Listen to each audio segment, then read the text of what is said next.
There's a chap called Brad Young who I found his work really interesting. He looks at Christianity from a very strong Judaic perspective and the teaching of Jesus. He's got one book called The Parables, and it's subtitled Jewish Tradition and Christian Interpretation or something like that.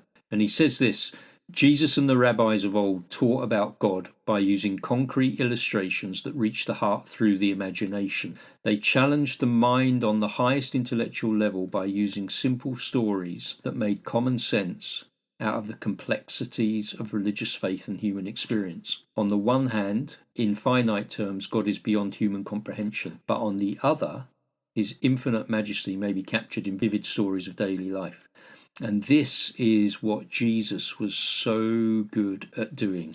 He was so good at taking that real simple stuff that we see day in, day out, and turning it into something that could give you a glimpse, if you like, of the divinity in the humanity in a way which we can really understand. And there you go. And so in that sense, Jesus himself lives out that parabolic title, because he grabs the divine into the humanity so that you can see him clearly. I think it can be safely said that Yeshua, Jesus, is the supreme level of parabolic teaching. Not new. No, definitely not new. We talked about the Mishal in the Old Testament. So, for instance, Habakkuk 2:6, and the word Mishal could be used as a taunt. It says, "Shall not all these take up their taunt against him, in scoffing derision of him, and say, Woe to him who heaps up what is not his own?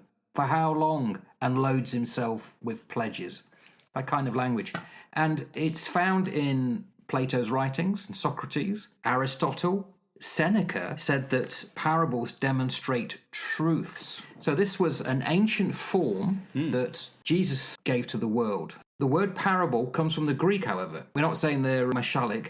It's parabole or paraballine, which I think means side by side or comparison. Comparison or analogy, yep. So what can we say then about Jesus using the parables? They specifically to do with the kingdom of God, its founding, its development, its completion, possibly the conduct of believers if you study it that way. There's a thread here that ties them all together.